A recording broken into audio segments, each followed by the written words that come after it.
Assalamualaikum warahmatullahi wabarakatuh. Perkenalkan, nama saya Yoga Bayu Pratama. Saya dari Prodi Teknologi Informasi UIN Wali Songo Semarang. Di sini saya akan menjelaskan tentang peran teknologi dalam dunia pendidikan.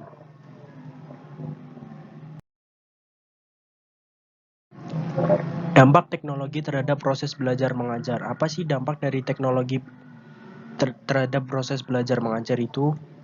Teknologi kini merupakan bagian penting dari proses belajar mengajar. Berkat alat pembelajaran yang modern, pendidikan tanpa henti kini dapat dilakukan.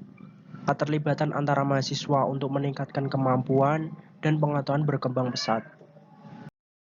Kemudian, apa sih perbedaan dari proses belajar mengajar sebelum ada teknologi dan proses belajar mengajar dengan adanya teknologi? Yang pertama, di sini ada pembelajaran dahulu hanya melalui kelas berbasis individu. Kemudian yang kedua ada pendekatan terpusat pada guru. Yang ketiga ada mode instruksi yang tunggal. Kemudian apa sih proses belajar mengajar dengan adanya teknologi? Di sini ada pembelajaran kolaboratif kini dapat dilakukan. Yang kedua ada pendekatan terpusat pada mahasiswa. Yang ketiga ada mode instruksi yang beragam. Kemudian selanjutnya,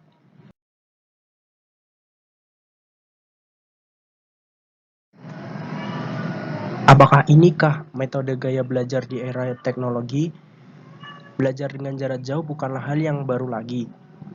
Teknologi pembelajaran jarak jauh kini sangat penting bagi pendidikan saat ini dan kemungkinan akan tetap penting di masa mendatang.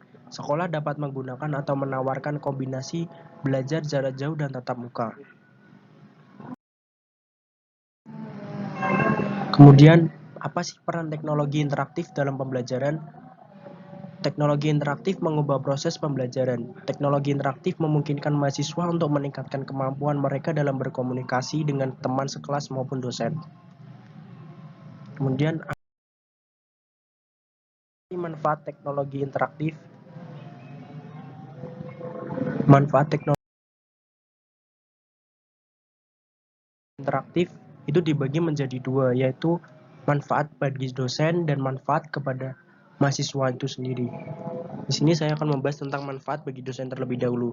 Yang pertama adalah menyiapkan pelajaran dengan metode campuran. Pengajar atau dosen dapat menyiapkan pelajaran dengan media campuran dan elemen permainan.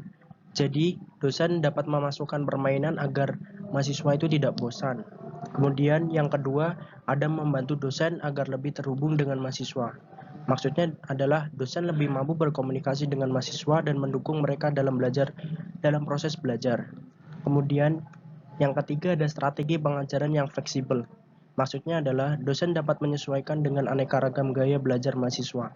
Kemudian manfaat yang kedua bagi mahasiswa. Yang pertama yaitu meningkatkan keterlibatan. Maksudnya adalah mahasiswa dapat lebih aktif dalam belajar berkat kuis, permainan, jejak pendapat, konten video, dan media lainnya. Kemudian yang kedua ada pembelajaran mahasiswa mandiri. Maksudnya adalah semua orang bisa belajar. Mahasiswa bisa belajar sesuai dengan kemampuannya, sehingga mahasiswa bisa mengetahui kekuatan dan kelemahan mereka. Kemudian yang ketiga ada pelajaran seru dan menarik. Maksudnya adalah mata pelajaran yang biasanya dianggap membosankan oleh mahasiswa bisa menjadi lebih menarik karena adanya berkat kuis, permainan, jejak pendapat, dan konten video yang membuat mahasiswa itu tidak bosan. Selanjutnya ini saya ada kuotas tentang teknologi, yaitu teknologi perlu ada di setiap kelas dan dikuasai oleh mahasiswa dan dosen. Karena ini adalah pena dan kertas zaman ini. Dan inilah lensa bagi kita merasakan banyak hal di dunia. Kuotas dari David Warlick. Sekian presentasi dari saya, kurang lebihnya mohon maaf.